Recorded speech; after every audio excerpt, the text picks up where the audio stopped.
La relation thérapeutique en médecine et en psychothérapie. Michel Delbrück, collection Carrefour des psychothérapies, aux éditions de Bock. Présentation de l'ouvrage. L'objectif de ce livre est de tenter de transmettre notre expérience clinique de médecin, de psychothérapeute et d'analyste. Cet ouvrage se veut vivant, didactique, et nous espérons agréable à lire. Par une approche méthodique et scientifique, l'auteur le destine aux médecins et aux psychothérapeutes, ainsi qu'aux paramédicaux et aux psychanalystes qui souhaitent en découvrir le contenu. Quelques cas cliniques illustrent ces données théoriques. Le fil conducteur de l'ouvrage est la naissance de la vie psychique, l'élaboration du psychisme, la construction du lien et de la relation subjective et intersubjective au sens large du terme. Nous étendons ensuite ces notions à la relation thérapeutique. Comment se construit un lien thérapeutique tant en médecine qu'en psychothérapie? Quelles compétences s'agit-il d'acquérir? De quels outils de gestion le soignant dispose-t-il? Qu'en est-il de la relation thérapeutique spécifique en médecine et en psychothérapie? Qu'est-ce qu'une relation thérapeutique? Quelles en sont les étapes de construction? La création, le maintien, la préservation, la consolidation et la fin de la relation thérapeutique sont analysées. La place de l'outil informatique au sein de la consultation médicale est aussi abordée. Il s'agit de ne pas devenir esclave de ce dispositif, performant s'il est bien utilisé dans le cadre d'une relation thérapeutique humaine, empathique, chaleureuse, où la rigueur scientifique et l'examen clinique demeurent présents.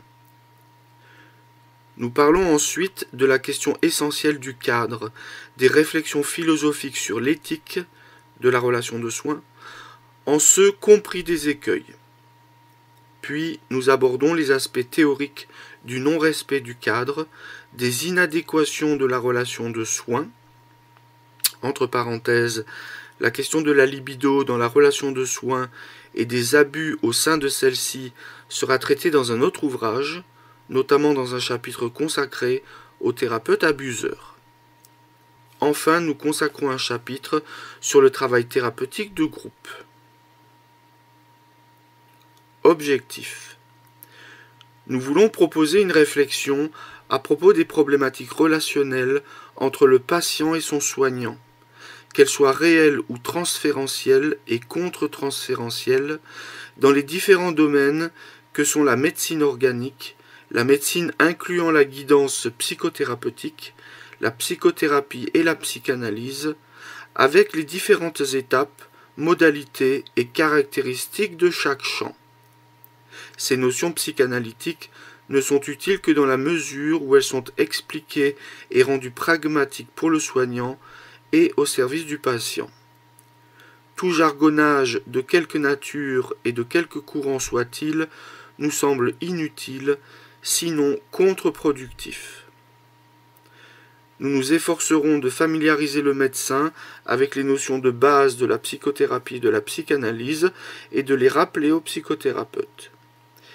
Il nous paraît important que le soignant connaisse l'existence de ces notions, en soit conscient et les garde en toile de fond. Le transfert existe également en médecine et pas uniquement en psychothérapie et en psychanalyse. Trop de médecins ou de paramédicaux croient que la parole du patient leur est toujours directement adressée. Il y a des domaines cruciaux comme la gynécologie, la cardiologie, la pédiatrie, la gastro-entérologie, où les réactions contre-transférentielles du médecin peuvent être dramatiques parce qu'inconscientes. Cela a malheureusement pour effet des passages à l'acte agressif, amoureux ou sexuel, de même que des réactions de rejet ou d'hyperprotection. Un des aspects fondamentaux de cet ouvrage est de montrer l'importance d'un processus psychothérapeutique long et continu avec le même thérapeute.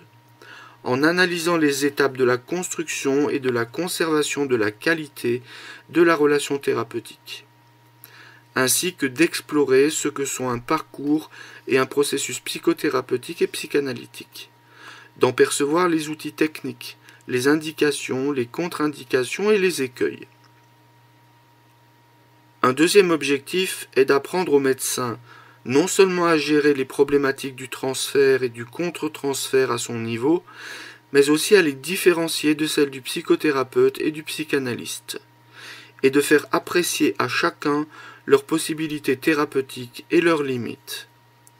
En effet, le transfert et le contre-transfert n'occupent pas uniquement la sphère affective ou sexuelle, mais également les champs émotionnels, intellectuels, sociologiques, économiques, philosophiques et religieux.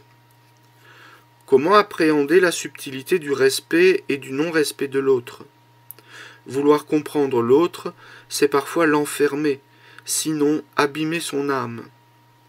Respecter le modèle du monde de l'autre, c'est considérer le patient, l'ami ou le conjoint, comme un mystère, une énigme, quelque chose qu'on ne pourra jamais appréhender. Structure et modalités de lecture. L'ouvrage se divise en 5 parties. La première évoque la vie psychique et la relation. La seconde partie, la relation en médecine et en psychothérapie. La troisième, le cadre. La quatrième partie, le travail en groupe. Et la cinquième, aborde la déontologie. Cet ouvrage ne se lit pas de bout en bout. Le lecteur choisit, à partir du sommaire ou de la table des matières, les thèmes qui l'occupent ou le préoccupent. De multiples renvois au chapitre précédent, des renvois au manuel de psychopathologie du même auteur, un glossaire et une table d'index aideront le lecteur à s'y retrouver et à compléter son information au fur et à mesure de sa progression. Nous vous souhaitons une bonne lecture. Dr Michel Delbrück.